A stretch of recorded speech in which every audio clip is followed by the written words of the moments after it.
Law 22. Use the surrender tactic. Transform weakness into power. When you are weaker, never fight for honor's sake. Choose surrender instead. Surrender gives you time to recover, time to torment and irritate your conqueror, time to wait for his power to wane. Do not give him the satisfaction of fighting and defeating you. Surrender first.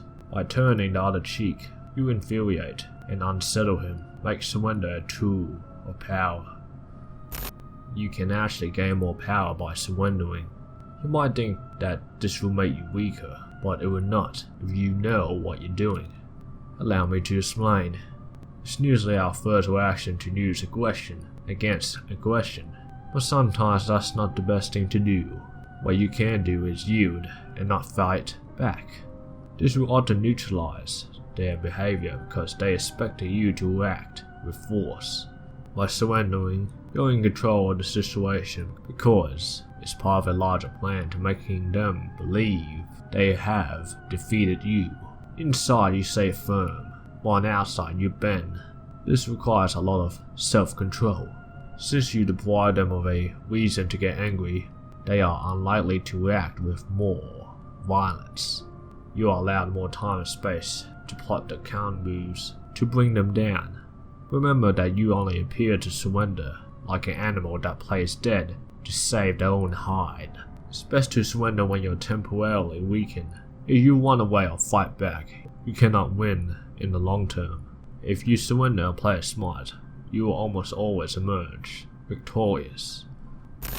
When the great lord passes, the wise peasant bows deeply and silently farts. When foreign trade began to threaten Japanese independence in the mid-19th century, the Japanese debated on how to defeat the foreigners. One minister decided to conclude friendly alliances and send ships to foreign countries everywhere.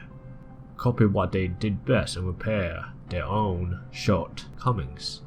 This is a brilliant use of the law. Use the surrender tactic to gain access to your enemy. Learn their ways and outwardly conform to their customs, but inwardly you maintain your own culture. Image: an oak tree. The oak that resists the wind loses its branches one by one, and with nothing left to protect it, the trunk finally snaps. The oak that bends lives longer. Its trunk grows wider, its roots deeper and more tenacious. Reversal: there may be times when your enemy will not relent and will not accept your surrender. If that's the case, you can die in a way that others will gain power and inspiration from your example. The problem with this is that you won't be able to enjoy that power. In most situations, you should avoid this reversal and wait for the advantage to swing back in your favor. In summary, you can surrender to get more time and space to defeat your enemy in the long run. Leave a like and subscribe in this video before I devour it to you. Link in the description. You want to get the book. It's called 48 Laws of Power. Thanks for watching. Just like always, make sure to fulfill your purpose. And farewell.